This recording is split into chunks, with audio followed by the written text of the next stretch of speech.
Hi, attorneys and lawyers. How to grow your legal practice and the importance of a referral to you for a potential new client. Let's jump right into it here. This is a survey that came out a little while ago talking about what factors mattered to businesses when they were hiring an attorney. So they don't have an attorney, they have a legal issue, they have a problem, they're looking to hire somebody. Yes, your LinkedIn profile, your blog posts, your articles, your bio on your website matter, but look what matters to them most. 92% of the time is a peer referral. So a person or a business, in this case, it was a poll regarding businesses. So if you do, DUI work with individuals or PI work with individuals, this may not apply to you, but then actually I think it applies to you even more, right? That referral business, the referral business is so important to you. Well, for you business attorneys, it's equally as important, as you can see here. So a peer referral, right? I have a legal problem.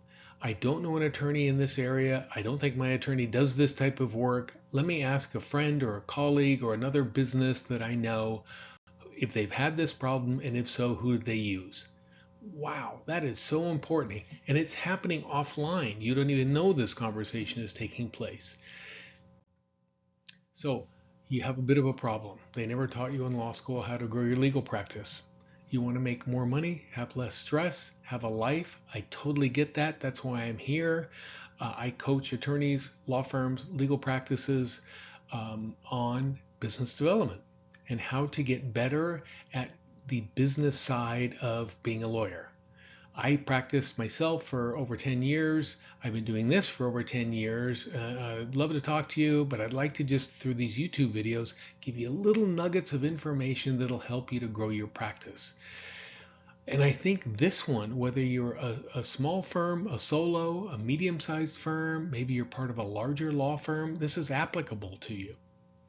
If you're an associate or a partner or a practice group leader or a managing partner and you're looking at this information, I think this one particularly is appropriate for you as well. Peer referrals are so important to you. Also down below, you'll see in the description or the comments a link to my free ebook. Please get this. It's my gift to you. It's free. It's over 25 pages on how to grow your legal practice. It'll really give you a leg up. It'll expound on this subject even further. So let's get back into it. A positive referral is what matters most to a potential client. We saw that poll just a moment ago. We're going to look at this client journey map here in just a moment for insights and for ways that you can improve that whole dynamic, that whole metric, that whole process of potential clients finding you and really capitalizing on the value of that referral. Because you can get yourself ready for each step of their journey. I'm going to show you just how they get to you before you get that email or before you get that phone call.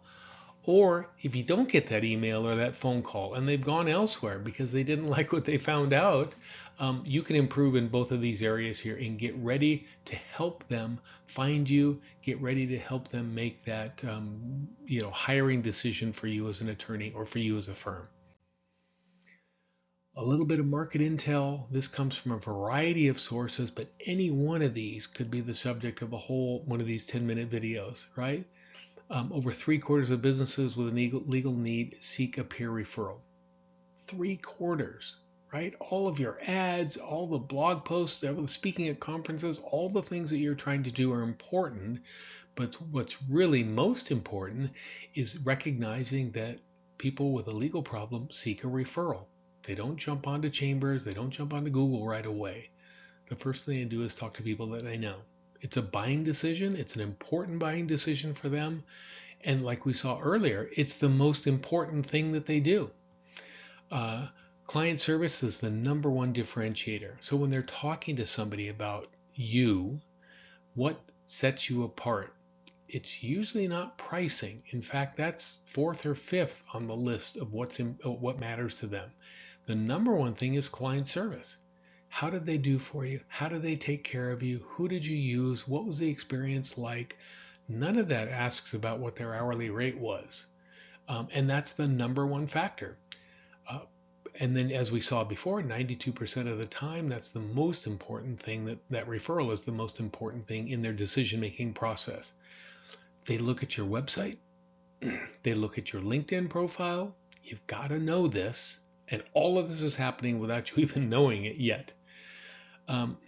Then when a peer recommends you, yes, this is who we've used. Here's what the result was.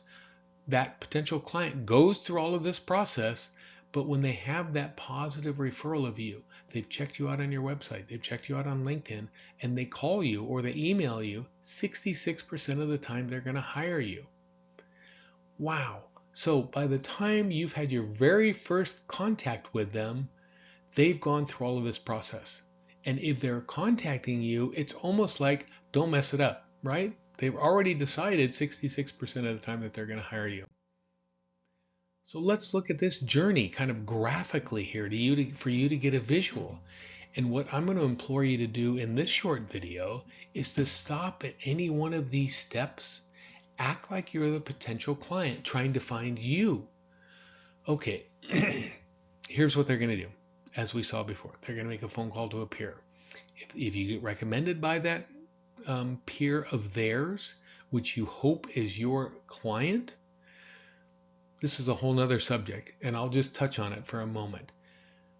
I have a whole session on curating and building referral networks and really effective client outreach, staying top of mind with your clients, so when they get this phone call, they are ready to recommend you. They want to recommend you. So that phone call happens. If you get, yes, we used John Smith over at Smith & Jones, call John, here's his information. They're going to look at your website.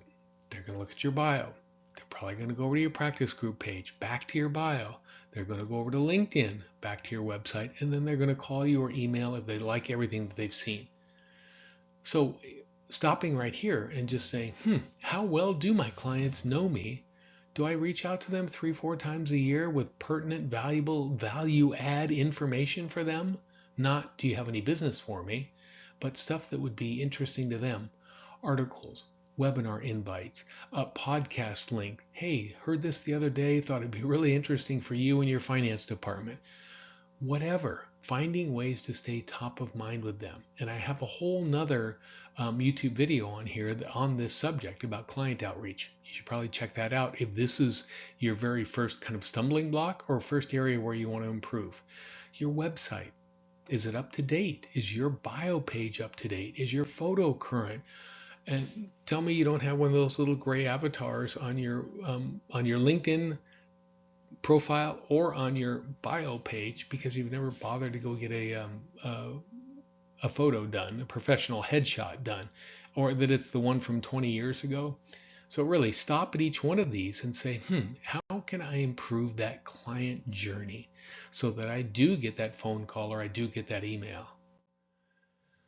I would say, and I'm kind of kidding, we see in another session, 75% of new clients usually come to you through people you already know, existing clients or existing referral sources or past clients.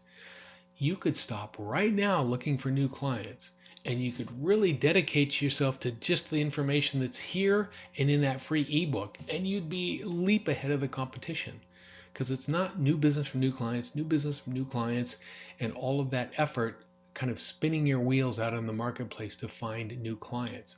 The best way to find new clients is paying attention to what we're talking about here. So stop looking for them right now. When you've really nailed down client outreach, staying top of mind with clients, building out appropriate referral networks, all of your new clients are going to come through that, almost all. But when you've got that nailed, then we can spend a session on how you're going to find brand new clients to you. So this is really just a series of small steps, as all business development is. Don't get overwhelmed that it's a big transformational moment. It's either yay or nay, it's all in or not. You can take small little steps, have small little wins. Like one of them might be, I haven't updated my bio in 2 years. That's a small step. That's a small win when you do it. It creates a little more interest for you. You procrastinate less. It results in somebody reaching out to you. Now, they're not going to say, hey, I saw your bio was updated, But all of those things matter. When you're getting a phone call or an email from a new potential client, you've got to know that they've gone through all of this already. So let's help it make it easy for them. And let's help you to understand I just take little steps. And these little steps build, they create more enthusiasm. This is how I do great business development. So I hope this video was useful for you. If so, please like it. Subscribe to my channel. I'm dropping new content regularly. Make sure down in the description or in the comments, if it's there or it's soon to be there, that link to the free ebook over 25 pages will really help you grow your legal practice. So thanks so much, and I'll see you next time.